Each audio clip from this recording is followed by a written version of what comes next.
Salut, on se retrouve aujourd'hui pour parler des résultats trimestriels de l'action Netflix qui a publié hier ses résultats.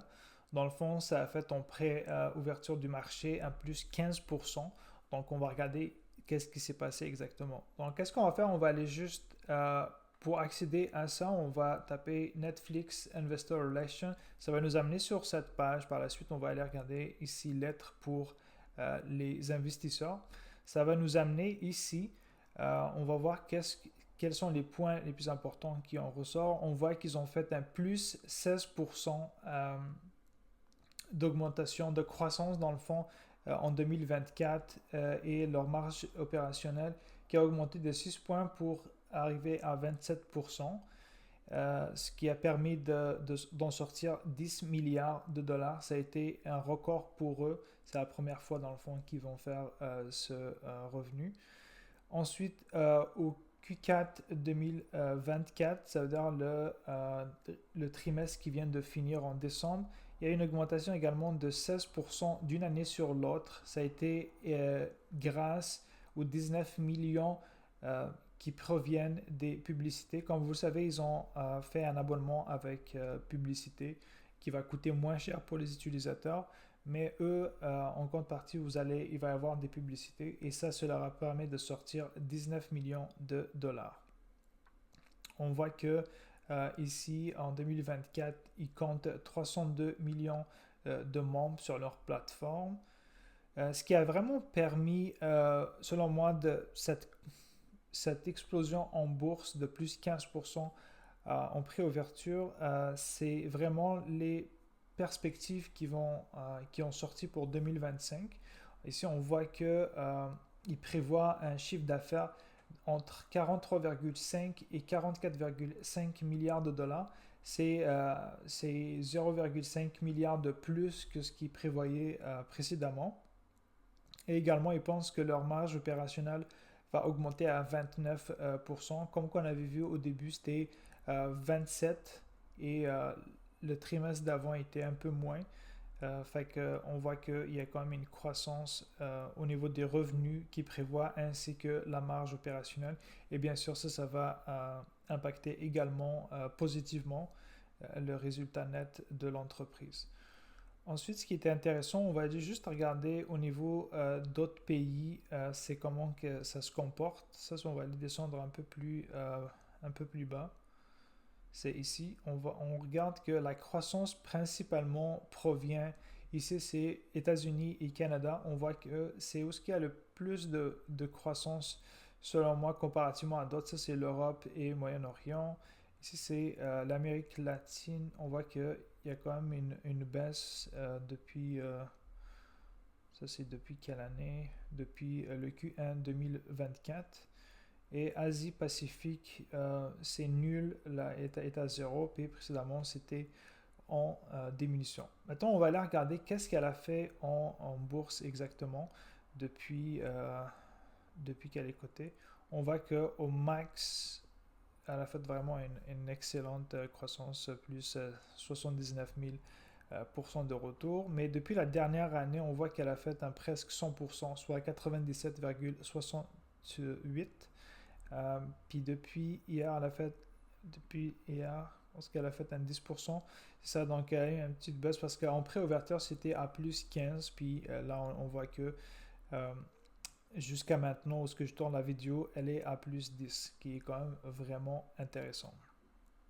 Ensuite, on va aller voir un peu plus les chiffres.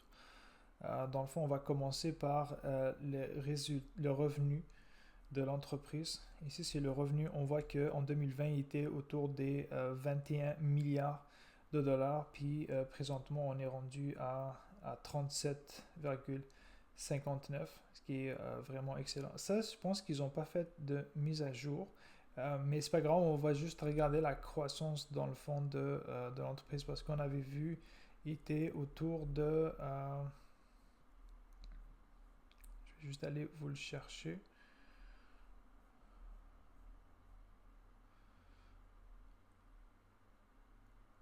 Le revenu, dans le fond, il faut multiplier ça. Ouais, on est presque à 40 milliards de dollars. Donc, on voit qu'il est à 37, donc ici ça nous donne une croissance annuelle de 13,33, ce qui est vraiment bien. Puis au niveau du free cash flow, on voit que en 2020 il était négatif, puis présentement il est à 7 milliards. Excellent. Par la suite, on va aller voir les marges de l'entreprise.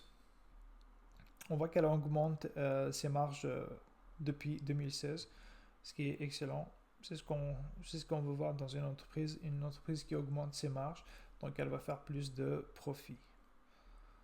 On va voir maintenant sa valorisation. On voit qu'elle est quand même très surévaluée présentement. Elle a un PER de 48. Elle a été un peu plus basse par le passé.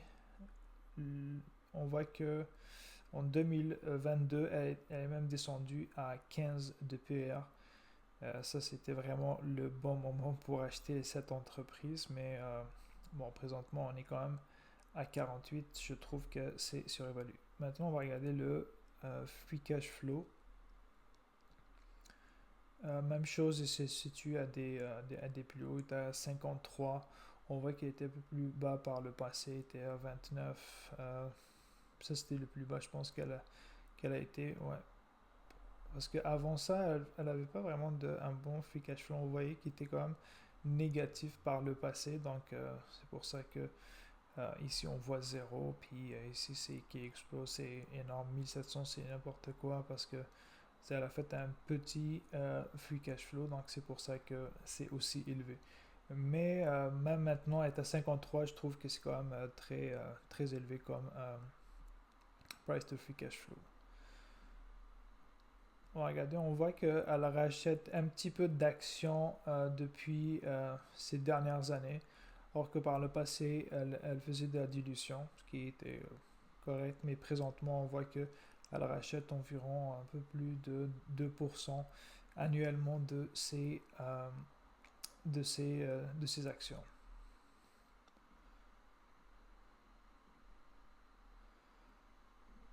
On va juste regarder au niveau son free cash flow, comment il se situe.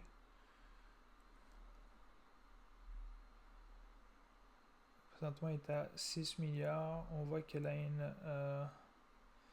ça, c'est la marge du free cash flow, pardon. On voit qu'il est à 18%.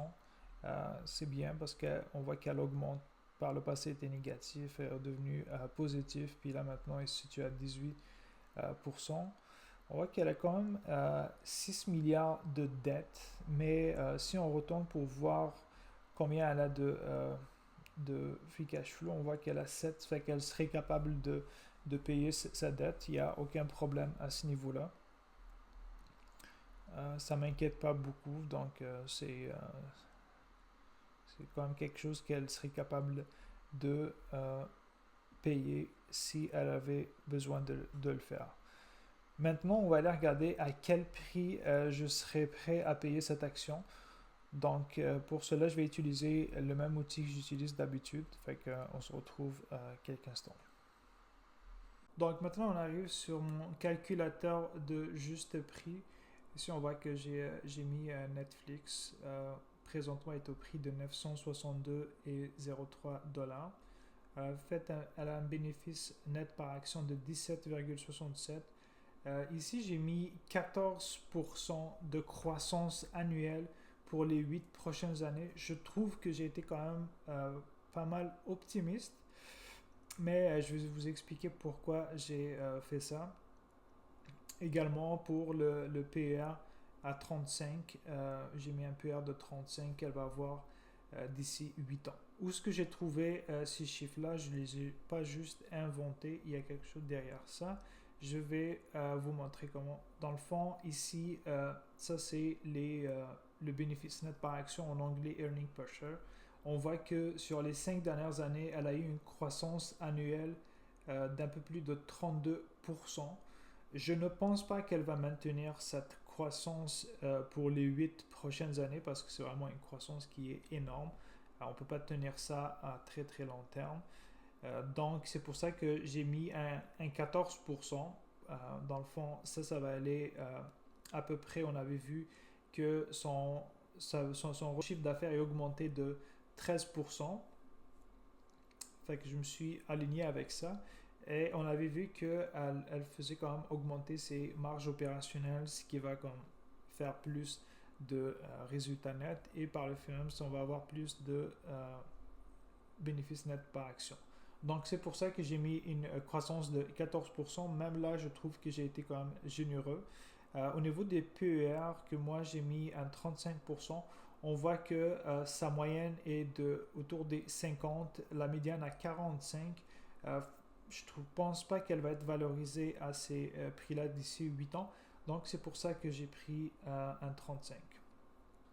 Ce qui me fait un prix d'achat avec la marge de sécurité de 682,84. Donc présentement, je trouve que l'action Netflix est vraiment très surévaluée.